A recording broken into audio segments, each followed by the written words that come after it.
Hello everyone and welcome. My name's Simon and we are the Whales of Wall Street. So today we're going to be looking at NFTs. What are they and how can we use them and why would we use them? So without further ado, let's go straight into my browser right now and go into this topic a bit more. So I'll just get rid of myself. One, so I can read notes and make myself look clever, and two, so that you can actually see what I'm talking about behind me instead. So NFTs, right. So this basically stands for non-fungible token. So at the moment it stands around a $2.5 billion industry, which is absolutely staggering. It will continue to grow. I'm sure you guys out there have seen multiple news sources of NFTs in the last few weeks, the last few months, and you're scratching your heads going, maybe what is an NFT? Why would it be applicable to me? How could I use it?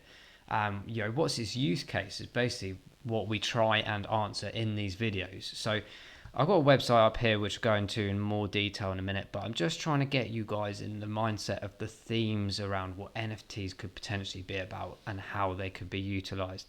So just to do a comparison quickly, the difference between an NFT as a non-fungible token with a fungible asset. So a fungible asset is like if I gave you $1 or I had $1 and I gave it to you, it would still be worth $1. That's a fungible asset. It's a fungible entity. Like it could be Bitcoin. It could be anything that has a stable value that doesn't change in value if I give it to you or not. Now, just ignore the fact that all our dollars and pounds always carry debt with them behind them anyway. You never see that. You just see a pound coin or a pound digitally. I would send you that pound and that's how much it would be worth. A non-fungible token is something essentially with perceived value based on like the usual things like supply and demand, maybe a limited asset or project that you've invested in or you own, or you feel that actually this particular item I own, you want it so much, I'm going to charge you this much. Now, NFTs kind of work in that way, of course, but there are elements to avoid that last point that I made, and we will go into that in a second. So, what I find interesting about NFTs, so it basically uses like the blockchain technology. So that basically essentially means like with cryptos, in terms of ownership of addresses and so on, the data or the ownership of the asset that you have purchased is ultimately yours. Or if you've bought it off someone, or perhaps an artist who has limited editions, i.e. there's 1,000 of them made, for example, you're able to buy that. And because of blockchain, because of smart contracts, things like this, the data element and the ownership element is essentially bound forever. It cannot be manipulated, it cannot be changed. Similar to how all the addresses in crypto work, and NFTs essentially work on that address kind of format as well. So what does this bring you? It brings you authenticity. It brings you essentially the record of the ownership. So when we talk about authenticity, you know, when you used to like maybe buy something like coins or stamps or whatever, and you'd usually get a certificate of authenticity. That's basically like a digital format of that. So what are the advantages other than those that relate to NFTs?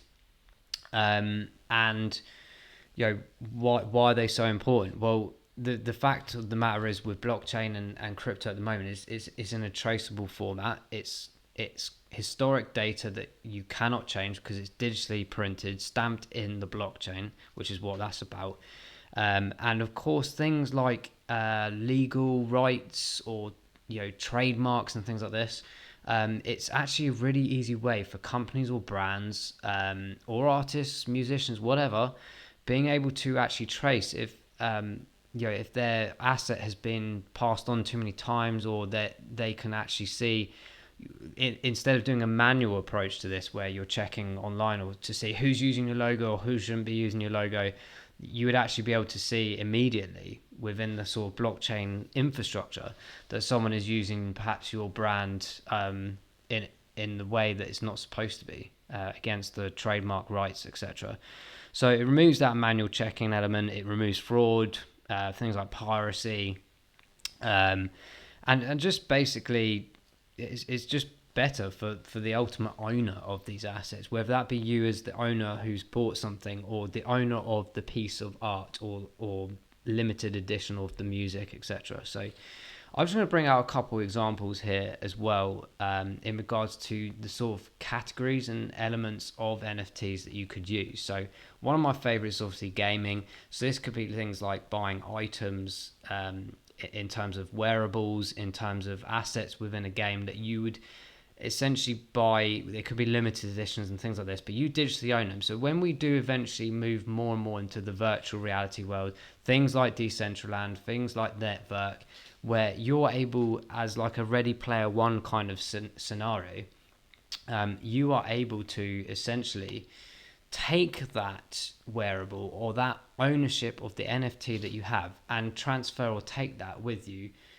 wherever you go into whatever game you go into. So if you have watched the film Ready Player One, or if you haven't, shame on you, go and watch it. But it's the principle of owning this and taking it, whether it be to a racing game or a shooting game, whatever it is in, or whatever world you're in, you can take that asset because you own it. Yeah, so that it's the digital footprint, the digital format of this asset that you own. So that's in the digital visual element, but the actual ownership is basically the address information on the blockchain.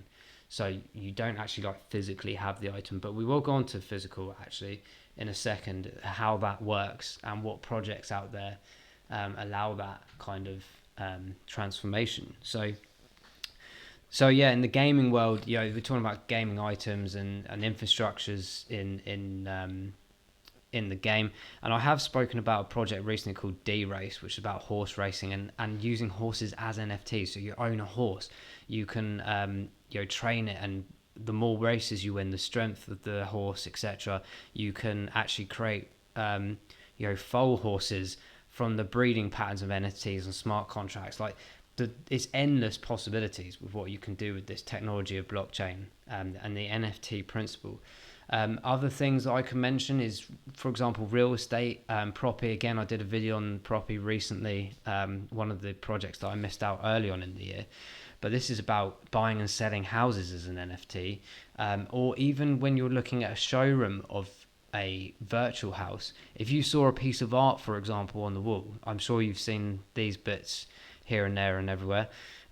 You can actually purchase that as an NFT or as part of the house, and you own that because you've owned the address and the information, the data of that artwork. So it's quite incredible, really, the opportunities from the virtual housing, the virtual art world can bring to the table with this. And the first real estate in terms of housing, being able to buy and sell houses on blockchain, which is one thing, but the NFT aspect is another. So you're kind of like committing to the purchase of it. You haven't bought the house physically, you haven't been to it, but you've seen like a virtual opportunity of it, or a virtual visualization of it. And you've gone, maybe it's a holiday home or something, you've gone there and you've gone, yeah, I'll buy that. You buy it as an NFT, as a digital asset, and then eventually can change that into a physical asset with the likes of smart contracts, the legalization, and then ultimately moving in, of course. Cars, for example, operating racing cars within games, or cars in general, buying and purchasing a item digitally, whether you're in the showroom, you go, yeah, I like that car, I'll take that. You have the whole manufacturing process. The NFT allows you to own that vehicle, and then all of a sudden it turns up at your house a few days later in the new world that we live in, where things are now more automated. They're now more less intermediaries, less people involved, to make everything quicker, make your lifestyle quicker. That the car's coming for you. You don't need to worry about it. It just turns up on your door automatically. Fantastic. So there's loads of opportunities here of how this can all work. And one interesting point I wanted to bring to the table as well. Things like art. We go back to Rarible quickly. So this is a fantastic platform where people can do very creative things, sell and buy artwork. So you can sell your artwork for whatever cryptos. I think particularly in this is more Ethereum based.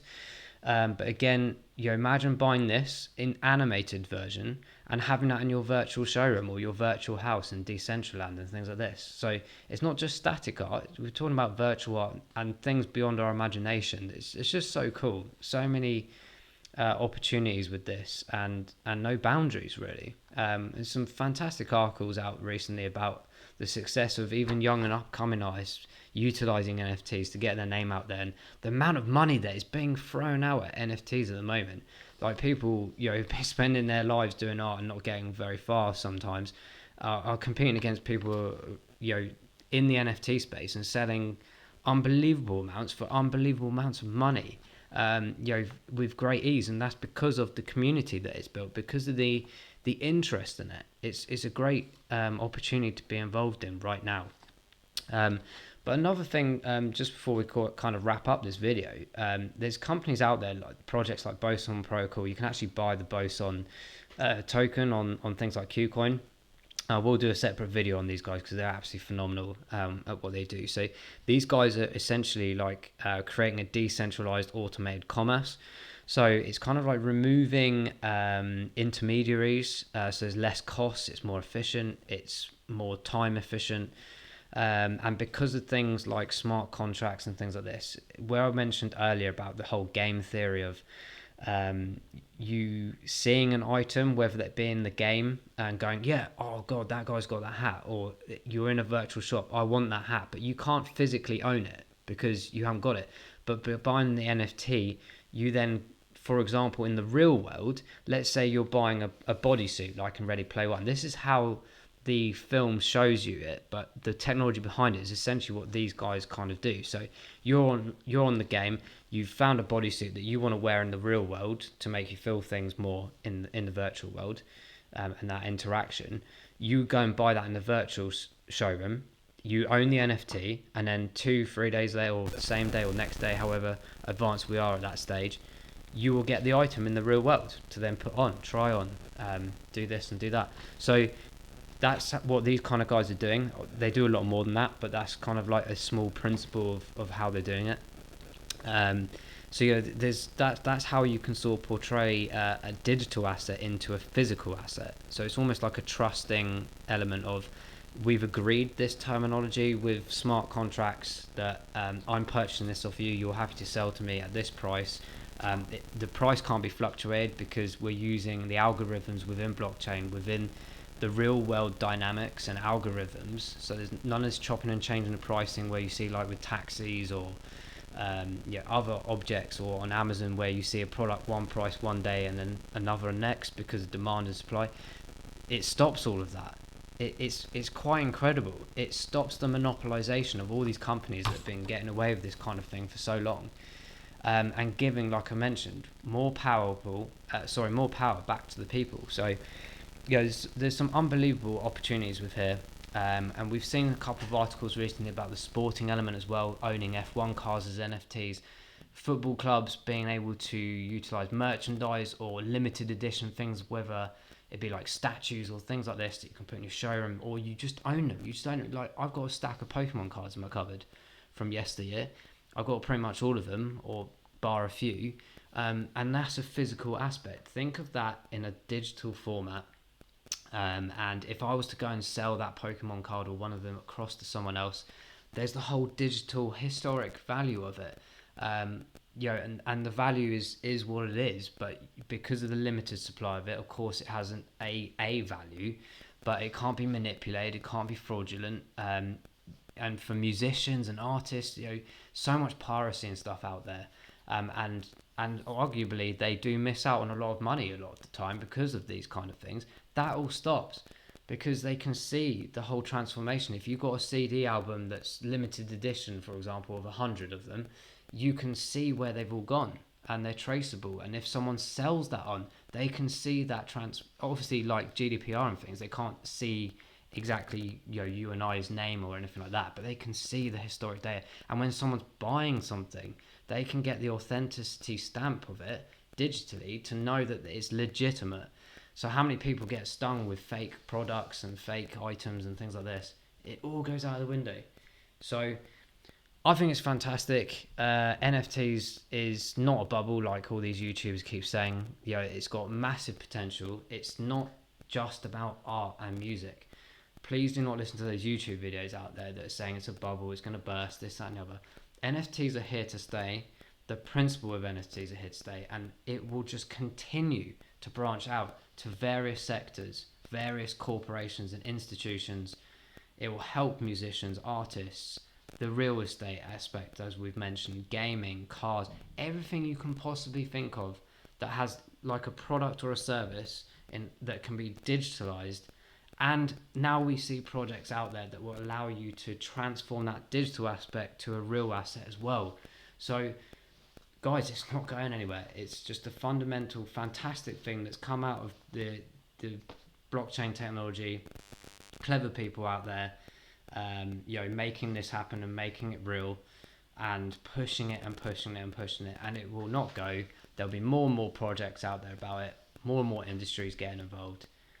Guys, I can't speak more highly than NFTs. I just hope this has been informative for you guys. Do you guys own any NFTs, or are you interested in them? What do you find good or bad about them? Let us know in the comments below. I've got so excited that I've frozen and now disappeared. But please do like and subscribe to the video. It really helps us out. And please do press that little bell button next to subscribe as well. It just makes sure that you get all the notifications possible as and when they arrive. So here I am again on my boat. So yeah, hope you found it informative. Please like and subscribe. Please leave comments. And all that leads me to say is I hope to see you and all those amazing NFTs out there on the moon. Take care, and we'll see you in the next one. Thank you.